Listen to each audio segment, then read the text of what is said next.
Happy Friday, America. Let's get this thing rolling. It has been a long week, and I'm really starting to learn what that term means, working for the weekend. You got to earn it. You got to go out there and earn it. It's going to be handed to you. And let's get this show fired up. My name, of course, Mr. Kevin Batstone. I'm ready to have some fun with my good buddy across the table from me. That's Arthur, grossing out the group chat raw. we keeping it in. We wrecking it, baby. Happy Friday, America. Really happy to be sitting here and approaching a much-needed weekend. Much needed indeed. Our first episode, December 6th. What do we got in history? Oh my gosh, I can't believe it's December already. Last week I was talking about how Napoleon was retreating from Russia, and I said some wild things that were untrue. I said no one's ever taken Russia, right? I was like sitting here, who's done it?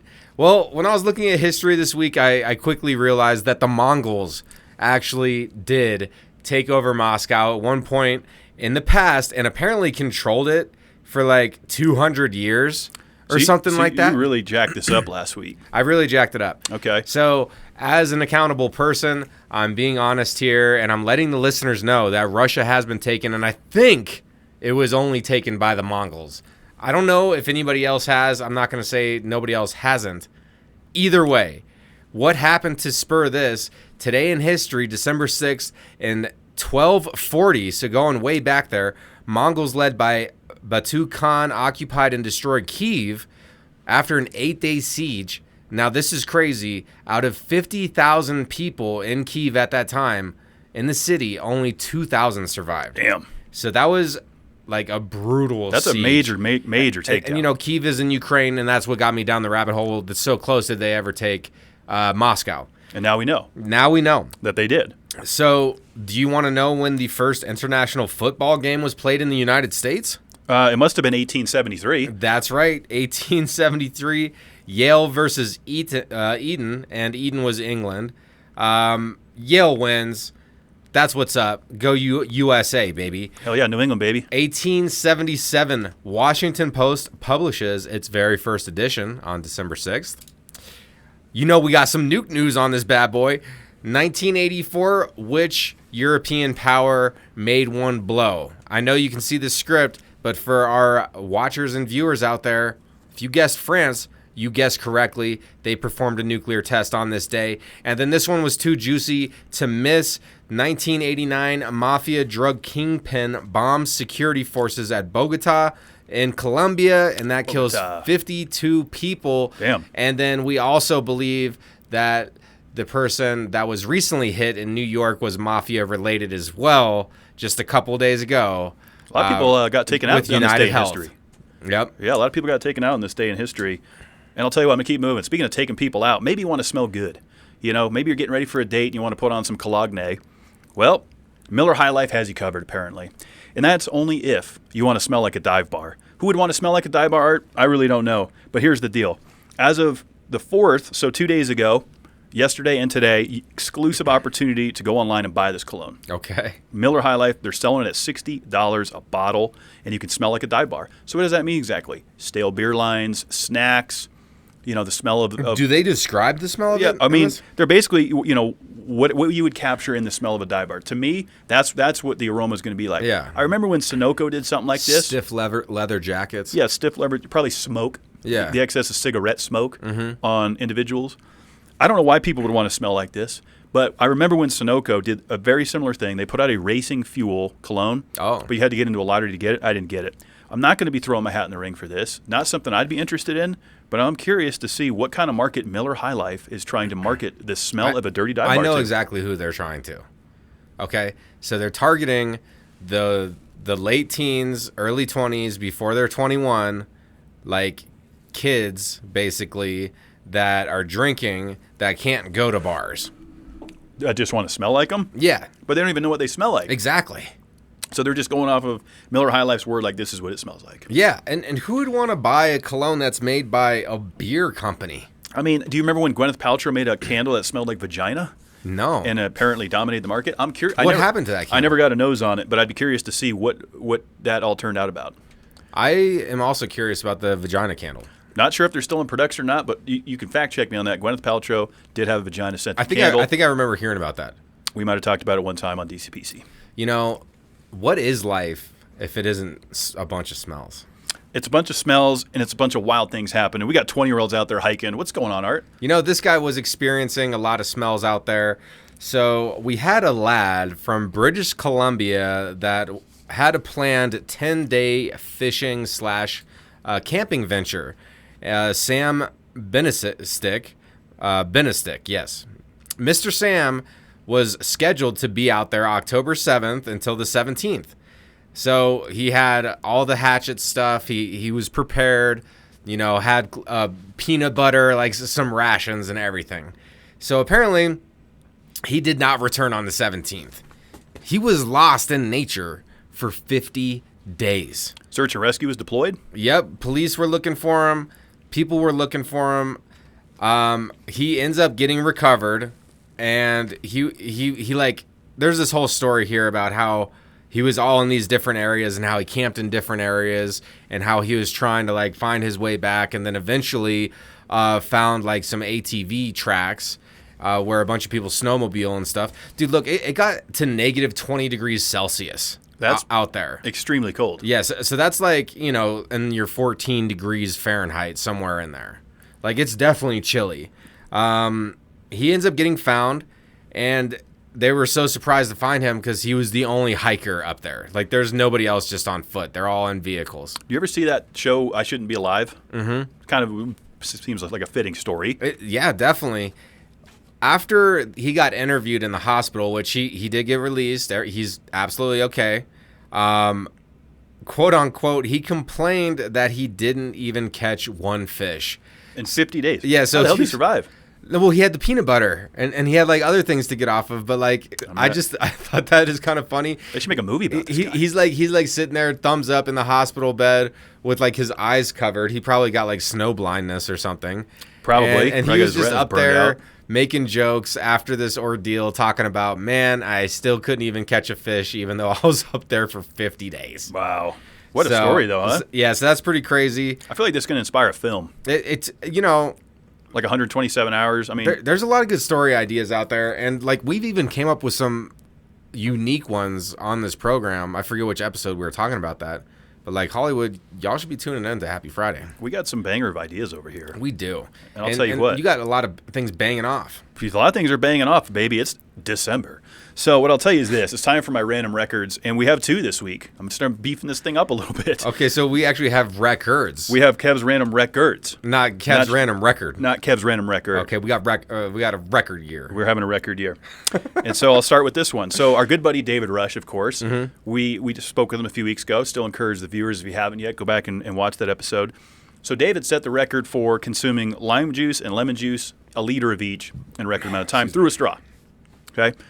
This gentleman here, he's another serial record chaser. There's a lot of them out there, Art. They get pulled into this stuff.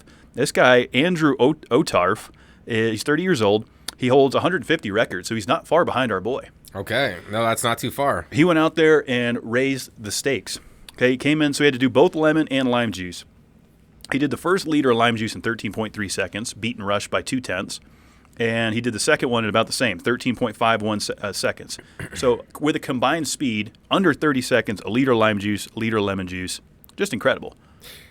I mean, I didn't watch this video. I saw the one of David when he went for it, and you're doing this out of a straw. Yeah. Like, you're sucking this through a straw. Yeah, you're not chugging it like out of a pitcher. No, that's crazy. Well, you got to slam this up, and you have to like digest it too, right? Or hold it for at least 30 minutes or whatever. Yep. Like, there's some kind of clause in there about it. That's crazy. Yeah, he said at this time it actually made his stomach feel relatively good, but he had a toothache from it, probably from all that sugar. You know, so he didn't get the upset tummy like David Rush did. Okay. So that's different. Yeah, kind of wild. And then we're gonna keep moving. So there is a guy currently actively trying to break the world record by a 59-year-old German guy. So another German. These guys are really getting after it this year, these German lads. He is going to try to break the record for longest time spent underwater. This seems like a crazy thing to me. And he's got radio communication coming in and out. He first went down September 26th, and he plans on emerging on January 24th to complete this record attempt. So he's under the water right now? As we speak. He's currently... In what? He's in like a little, it's not like a submarine. It's like and he's not super deep. It's like, maybe 20 feet under the surface. Yeah. And it's like an underwater hut? It's only, what did I read here? It's only like 332 square feet. It does have a portable toilet, a TV, computer, bed, stationary bike, solar power satellite, internet, and multiple fans. Dude, that sounds awesome. But it's only 322 square feet. That's like just a little bit bigger than this studio. Yeah, but you're in the ocean. I mean, Like that's gonna be overall. Like I feel like that's like gonna be like a sabbatical type. It's gonna be a pretty cool thing once he gets it done. And he has all the amenities too, like all the TVs. He's got internet. He's got all the things. He's got a toilet. So the previous record that he's going to try to beat was set at 100 days underwater. It was off the Florida coast in 2023. So really not that long ago. And he's going to try to extend it by 20 days. So what about like nuclear submarines? Like that doesn't count because they're probably underneath the water long periods of time. You don't think they emerge for 100 days? Yeah, but I don't think Guinness World Records is talking to military people. I guess they're not kind of honoring it that way. And like, the nuclear triad isn't going to expose how long the submarine force stays underneath the water for. That's fair. So there could be people potentially staying underwater a lot longer. You got to be in control of your time and money to be able to attempt this kind of record. Yeah. I mean, he's not working. Although he's got internet, he could be working remote from underwater. He probably is. How cool would that be? I would like to do that for a week. Work underwater? Yeah, I would like to hang out where he's hanging out right now for like a week. Yeah. I think that would be awesome. I think I'd start to go a little wild after, day 10. Yeah, like, 7 days would be perfect. I'd give it a whirl, I guess, especially with all the amenities, You're not like just shitting in an old beer can or something. You actually have a portable toilet, which I don't really know how that works. I don't know if he's just dumping it out into the ocean or if he's collecting his waste. I'm sure that it's part of a facility where it's kind of tied into the system somehow. It probably is. Mm-hmm. So, that concludes my random if it records. has electricity and all this other stuff. It's got amenities. Okay, records. I thought there was going to be a third one. Nope, that's it. Okay. We're keeping it moving to the Would You Rather. We got to recap last week, of course. So this one, Arthur with the most ridiculous Would You Rather last week. And I'm not surprised with the way America went because this is a common theme. So we asked America last week, or Art did, would you rather zap someone you love, okay, not, as Art said, electrocute, zap them to almost death, but they live, for $100K, we had some gray areas there, or zap 10 people, receive $10,000K, but a chance you could zap them all the way. What do you think America did here? Well, since you said there's a common theme, I think that they're zapping the strangers. They went 50-50. No. They went 50-50 on us again. Damn. So we don't have a definitive winner because I think you and I both took, well, I guess zapping our family. So I guess we do push it over the edge. Well, yeah, but not on the vote. Our votes don't count. Yeah, our votes don't count. Yeah. And anyone that I talked to in person, if they didn't vote, then that didn't count. It doesn't count. So it stays 50-50. It's 50-50 split. Zapping people. I couldn't decide if it was their family or their friends or unknown persons. Yeah. Unidentified persons? Random persons. Yeah, random strangers. Strangers is the word. Strangers. Yeah. Stranger danger, baby. Yep. Well, thank you for voting, everybody. This week's Would You Rather is brought to us and to you by co-host of Mash the Gas podcast, Mr. Jeff Davis. As an honor, would you want to read this one off for Mr. Jeffy? Jeff Davis, what a solid lad. I'll be seeing you soon on Mash the Gas, buddy. He came up with a very simple Would You Rather here that I don't think we've ever done because it's so simple, yet kind of going to be difficult to decide. We've done something similar to this. We've done similar things. Yeah. But this is direct, decisive, to the point. Like, you're giving up this, you're giving up that. I know my answer. I do too. And I'd be curious to see where America goes. Here it is, America. Would you rather give up music or TV and film? So we know how much I love Yellowstone, The Sopranos. I'd have to give all that up and keep my music. Or give up music, give up the jams, give up the tunes, keep your Netflix shows, keep all your HBO stuff coming, keep the movies coming. No movie, can't go to the movie theater if you're picking music.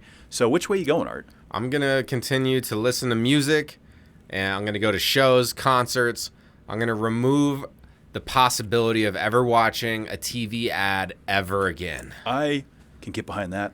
As this man knows, I don't know if there's anything I hate more in this world than commercials. It says so right here in my yearbook as a senior write-up. My number one pet peeve is commercials. So on that alone, I'm giving up TV and film. We're giving up TV and film. It means I'm going to have to go to every NASCAR race. It's going to change the game. Oh, that's true. It's going to change the game a bit. But, I mean, how awesome is that? It's a win-win, baby. Yeah. Because I can listen to my music but on the way. Couldn't you just go look at stats on the internet? Yeah, there's always going to be that gray area, but I'm not going to be able to watch the race. I'm giving up TV and film. So no streaming, nothing. Yeah. Nothing like that. That's what's going to make this difficult. Yeah. I'm keeping the tunes. I love music too much. I love jamming the beats. All the great things. What did Jeff say? Jeff, of course, took our side. Oh, he's going music. Yeah, he's going music. I mean, music's life. Yeah, he's not a big TV guy. Although How are you going to not ever listen to music again? I'm guarantee you some people are giving up music. That's crazy. Some people are going to give it up. That's wild. So let us know what you think, America. Which one are you tossing away, music or TV and film? That's this week, Would You Rather. Go over to the Twitter X page at HappyFryUSA. Drop your vote over there. We appreciate it. I like it. And next, Kevin has an article talking about the youth of the nation and some things that they're experiencing on the college campuses right now. Yeah, this is a big trend. I guess I don't know if you've seen it on TikTok or not, Art, but it's a big thing going around the college world. I haven't had a chance to talk to anybody that I know personally in the college world that has experienced this, but there has been this honey going around, these honey packets, right? And the way that this article was labeled, like kids are overdosing on honey. Mm-hmm. But we know that's not realistic. It's very clickbait, like how? Yeah, it's kind of clickbait. Yeah. But this is blown up. This has turned into a whole viral thing. These honey packets are infused with the ingredients of the likes of Viagra and Cialis or the Blue Chew. There's a lot of things on the market now. So basically what these became is boner honey, as I'm calling it, or, honey boner. Yeah. Something like that. Here's the problem. They're eating too much of it. Honey stick. Honey stick. Yeah. They're eating a honey stick, okay? And it's not doing great things to their heart. Because you take too much of this shit, you take too much Viagra or Cialis, it's going to raise your blood pressure.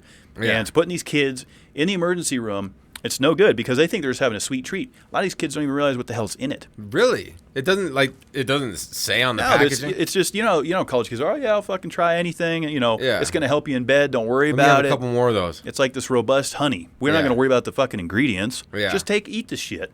Huh. And they got the honey stick. I think that's what we're going with. And these kids they're not doing well. Sudden blood pressure, spikes, chest pain, vision changes, and even heart attacks have been reported from this. So for any parents out there watching, check in on your kid. Make sure if you see any weird honey packets, there might be something going on with that. Yeah, and to all the men that are anybody who's just trying to experiment with like a boner pill of some sorts because you want to try it out, like you got to be careful with that stuff. And I'm speaking from experience here. At one point, I was overusing, and like it wasn't working like it should have, and I had to have a bounce back period to where like I had to build up my confidence for my natural ability. I'm back, baby, but that stuff had me walking the line, and so I would be careful with that stuff. I think the moral of the story is if it's already working, if it ain't broke, don't fix it. Yeah. There's really no reason to get involved in this type of stuff. It really is a slippery slope. You don't want no part of that shit. You don't want no part of that shit. Stay safe out there. Keep your honey, mind your honey, and take care of your honey stick. Yeah. Yeah, please do. We'll keep it simple as that. Art, spending a lot of time outdoors on this episode. What do you got next? Well, I wanted to talk about some good news and a study that Canadians have found. Actually, the dude lost was a Canadian too. But what they're finding is that spending more time in nature actually decreases the effects of mental illness on children ages 10 to 12. So there's a school that started to do this study where they would have intentional outdoor time. And what they would do is take these kids out like once a day. What they found is that on average, the group that was going out, if they spent 2 hours a week of class time in the environment, that it was helping to reduce emotional distress among child participants who had the most significant mental health problems before the program. So problems like anxiety, depression, aggressive and impulsive tendencies, a social problem relating to interactions with their peers. So people who are just kind of socially awkward and all this other stuff. So intentionally taking the kids out and going to parks for a couple hours over a 3-month period of time really did decrease the these issues of mental illness and helped the kids. And like it starts this article off, it's new news, it's old news, it's news that can never be repeated too often. And that is the power of the outdoors. So really quickly, I'm going to talk about attractor fields really fast and how they're all around us. So attractor fields are sensed by our body via communication, smell, sight, feeling. Everything that we experience is technically an attractor field. And when we are always on the black mirror and touching plastics and like polyester clothes, whatever all this is, like it's all fake and technically is giving off weak attractor fields. However, when you are in nature, nature gives life. It is life. It's this cycle that's happening that is empowering, and there's like love and energy there. That's strong, powerful attractor fields. So just by getting into nature, you are surrounding yourself, even if mentally you're not focused and aware of the attractor fields, you are still, the input is still happening. Think about any time you go camping, how great you feel when you come back. You get that rejuvenated recharge that you don't get sleeping indoors. I mean, very simple, laying on the ground, feeling the earth, all that stuff. Might sound hippy-dippy, but it's legit.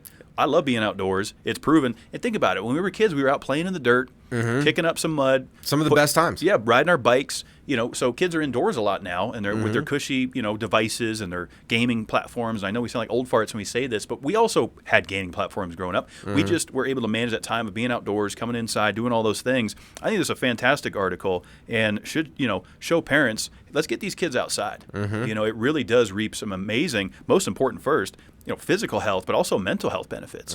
So great article. Yep, get outside. It's so beneficial. Hey, and if you're into doing cardio, working out, and you're always hitting the gym, maybe just, try to take a walk outside, or they have a bunch of outdoor gyms at parks and stuff, right, and a lot of safe parks and neighborhoods that you can probably go find, and bring a friend with, and get outside, and it's so important to our health, and it really does reduce the stress that modern society places upon us through technology and all this fake shit around us. Yeah, and like you said, it doesn't have to be anything fancy. A little park down the street or just a stroll down Cherry Creek Path, whatever. There's always a way to get outdoors and take in some nature. Great article there, Art.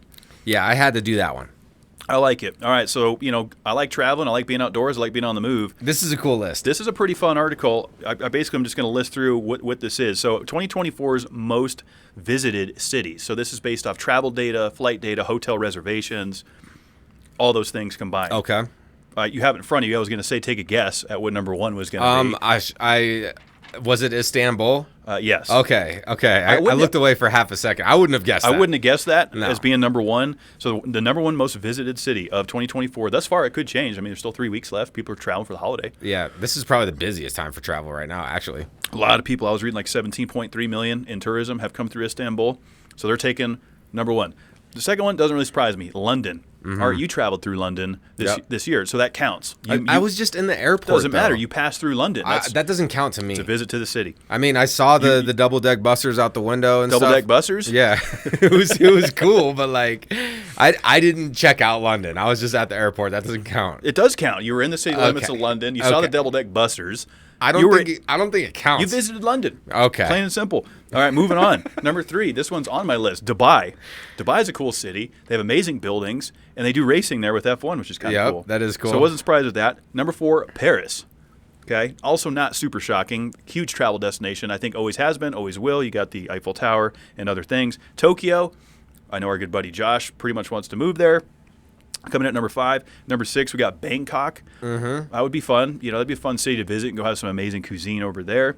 New York City, not a shocker that it made this list. Top 10. A lot of people like coming in from, around the world to see New York City. It's got a lot of history. It's got amazing architecture. It's got the Statue of Liberty and some of the best pizza in the world. Number 8, Cancun. Not shocking there. Spring break. What is number 9?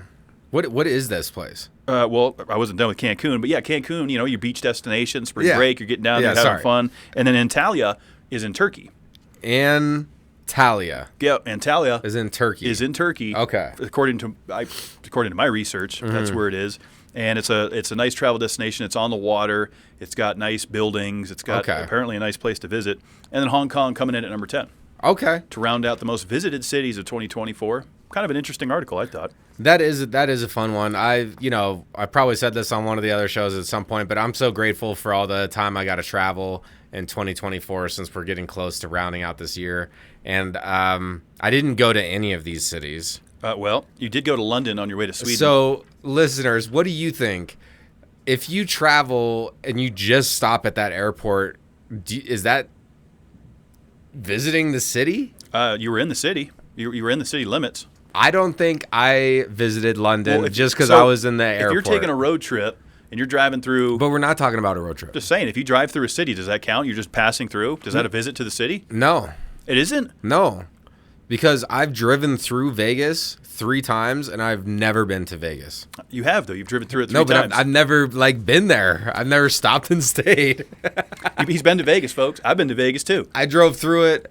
I just stopped at the airport. I don't know. Maybe we need another would you rather on that or something. So a vote to decide. We'll vote on it. I don't know, but cool shit What do to we got do going on this this weekend. weekend? Look, if you live in North Dakota, I have one thing for you. I would like you to try some Wisconsin cheese.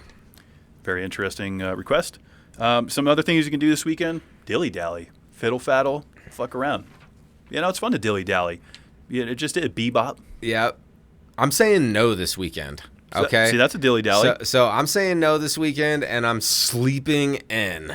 I am looking forward to that. This week has kicked my ass in, and this is going to be a tough rest of the year closeout, but we're going to do it. Trash anything that you have left in your fridge from Thanksgiving. Get rid of it. If you haven't thrown it in the freezer by now, it's no good. Leftovers are they're gone. It's been, at this point, we're going on 8 days. Yeah. You got to throw it out. Yeah, it's done. Get rid of it. It's time to put it in a waffle or throw it in the trash. No, it's too late for the waffle. It's got to go straight to the trash, That's so that's sad. going to make room in your fridge for some zesty beverages like these delicious Topo Chicos that we've been enjoying on this twist of episode lime, of Happy yummy. Friday America. These are some of the greatest sparkling beverages I've ever had. Everything's better out of glass. It's pretty good. It hits different out of glass. It's pretty good. And it hits different here on Happy Friday America. Thank you so much for tuning in to another great episode. Of course, hit us up on Instagram, Facebook. You know where to find us there. Twitter, X. You already know what it's about. We on to Gmail, too. Let's bring in the weekend, baby.